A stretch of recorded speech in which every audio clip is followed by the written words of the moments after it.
వాసు ఎంత ఘాటుగా ప్రేమించాడో ఈ ఉత్తరాలు చదువు.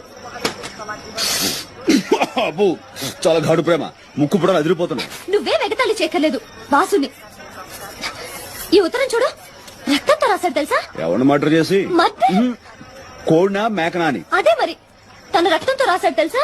చూడు. అబ్బో అంత కలర్ ఇచ్చాడేంటి?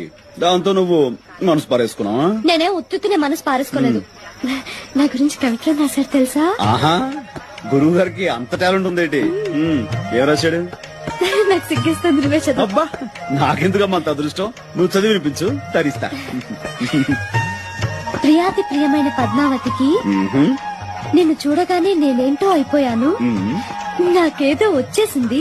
ఇంకేం వస్తే మాయరోగం వస్తాయి. అదే మరి ఎగతాళి అవుతున్నది. నేను చదివేది నువ్వు విన్నంతే. చదువు చదువు.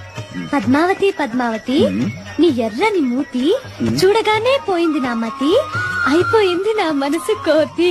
దాంతో నీ పని అయిపోయింది, అదో గతి. రామకృష్ణ గారు, లేకపోతే ఏంటి? కోతి గీత రాశాడంటే అది కవిత్వం కాదు, కపిత్వం.